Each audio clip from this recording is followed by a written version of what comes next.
इसका मतलब समझ ले। शीश पगा न, सिर पर पगड़ी नहीं है। शीश पगा न झगा तन में, झगा माने वस्त्र, शरीर पर वस्त्र नहीं है प्रभु। शीश पगा न झगा तन में, प्रभु जाने को ही बसे के ही ग्रामा। फिर धोती फटी सी लटी दुपटी, अरुपाय वो पान की नहीं सामा। धोती फटी सी लटी दुपटी, अरुपाय वो पान की नहीं सामा।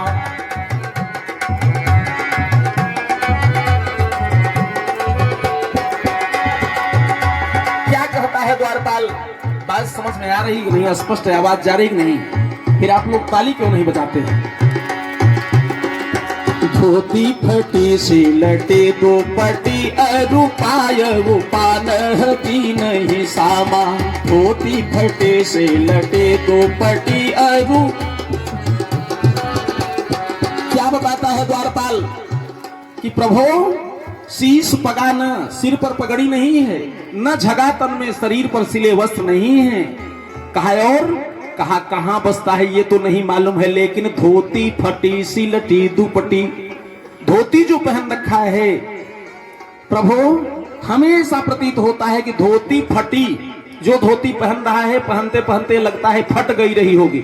धोती फटी और जब फट गई रही होगी तो सिलटी, इसको सिला था बेचारा, सिलने के बाद फिर फट गई तो सीने लायक नहीं रही, तो दो परत करके पहना है। धोती फटी सी लटे दुपटी, अरुपाय उपान की नहीं सामा।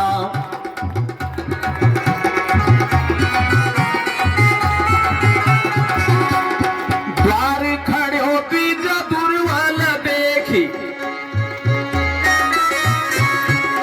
रहो चकी सो वसुधा अभिरामा।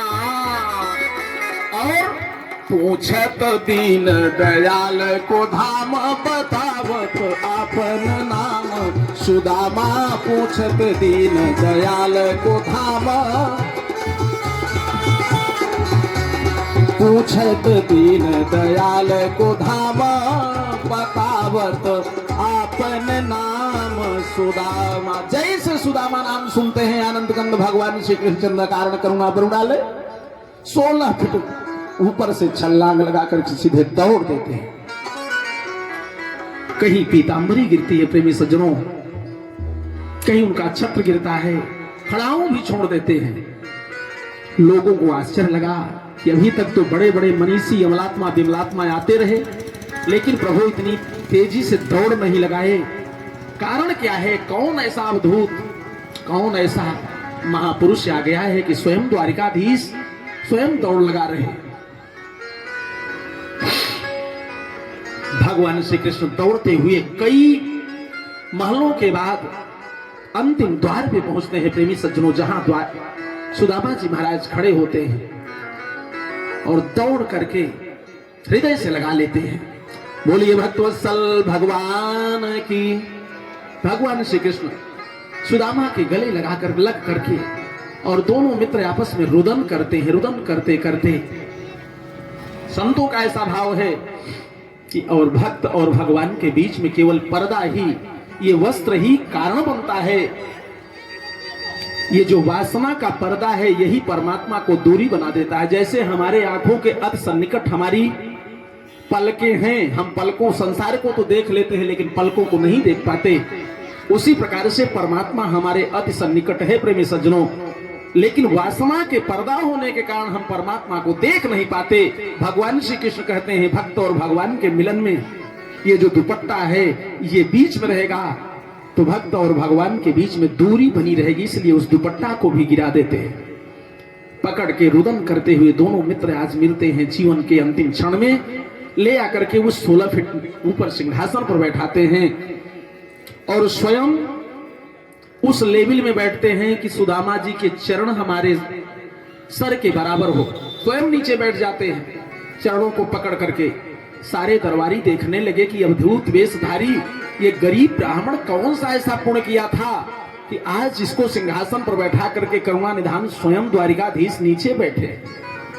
चरणों को सहलाने लगे। रुक्मिणी से कहा है देवी जाओ शुद्ध जल ले आओ, ऐसे ब्राह्मण के चरण को धुलना श्रेयस्कर होगा। परात आ गई, रुक्मिणी जी जल लेने के लिए जाती हैं। रुक्मिणी जी विचार करती हैं जल ले चलें, गंगा जल ले चलें। भगवान श्री कृष्ण विचार करते हैं कि गंगा जल तो सबसे पवित्र माना जाता है, लेकिन गंगा जल भी तो मेरे चरणों का धुला ही जल है, तो पवित्र नहीं है। और ऐसे अकिंचन इतने पवित्र ब्राह्मण के चरणों को धुलने के लिए जल भी ठीक नहीं पड़ेगा। प्रेमाश्रु का जो जल होगा उससे इसके चरणों को धुलना उपयुक्त होगा। करुणा के कारण इतने अश्रुपात हुए कि पानी परात से हाथ छुयो नहीं, नैनन के जल से पग धोयो। परात भर गई, सारा पैर धुल गया। रुक्मिणी जी जल लेकर के आई, कहा देवी जल धुलने का कार्य पूरा हो गया। तब तक देखते क्या है कि जब पैर धुल गया तो कांटों के जो जाल बिछे थे दिखने लगे। कन्हैया ने कहा रुक्मिणी अब जल की आवश्यकता नहीं है, सुई लेकर के आओ, कांटा निकालना है। रुक्मिणी जी कांटा सुई के लिए जाती हैं, लेकिन तब तक विलंब देखते हैं कन्हैया। तो विलंब देखते देखते अपने दांतों से कांटों को निकालना प्रारंभ कर देते हैं। ऐसे बिहाल बेवाइन सो पग कंटक जाल लगे, तिन गोए देखी सुधा हाय महादुख पाय, सखा तुम आयो कितै न कितै दिन खोए, हाय महादुख।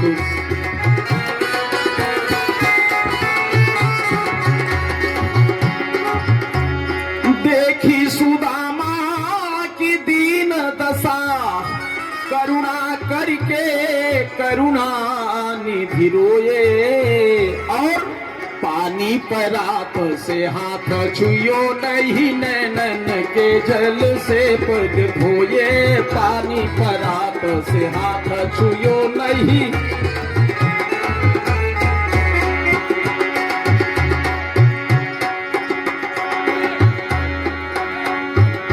कि मने न कितम पुण्यमु अवधिधूते न विभुक्षणा, स्त्रियाहीनेन लोकेस्मिन् गर्हिते नाधमेन च। सारे दरबारियों को संदेह हो गया कि कौन सा ये पुण्य किया था जिसके कारण आज इसे सिंहासन पर बैठा करके भगवान श्री कृष्ण स्वयं नीचे बैठे हैं। भगवान श्री कृष्ण कहते हैं रुक्मिणी विप्र प्रसादात धरणी धरो हम, केवल ब्राह्मणों के चरणों का यह आशीर्वाद है कि मैं धरणी समस्त भार का, तीनों लोकों के भार का मैं वहन करता हूं। विप्र प्रसादात धरणी धरो हम, विप्र प्रसादात कमला बरो हम। ऐ कमला, ऐ लक्ष्मी, ऐ रुक्मिणी, तुम्हारा अगर मैंने वर्ण किया तो उसमें भी किसी न किसी ब्राह्मण का हाथ रहा, नहीं तुम मेरे पास न आती। ब्राह्मण के चरण का आशीर्वाद ही था। विप्र प्रसादात अजिता जितो हम, विप्र प्रसादात मम राम नाम।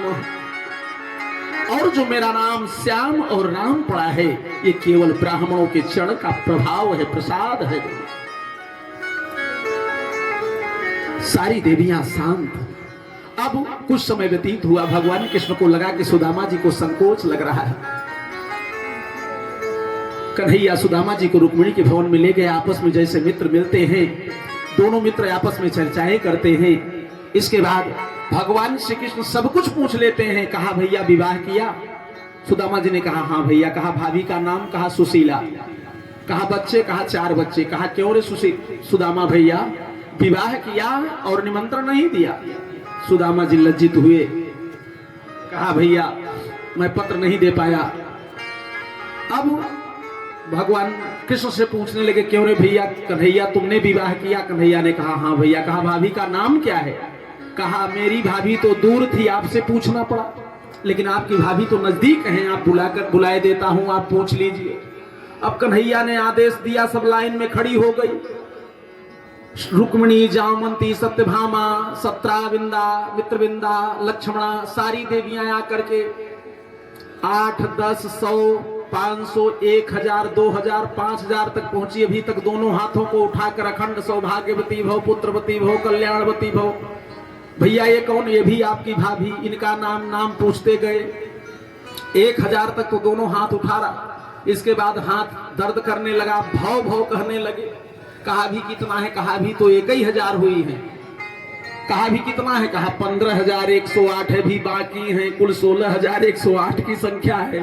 सुदामा जी ने कहा भैया एक काम करो कि अब तुम ही प्रणाम कर लो, हम आशीर्वाद दे देंगे, सबको मिल जाएगा। मेरे तो हाथ दर्द करने लगे, कितना आशीर्वाद दें? अब शांत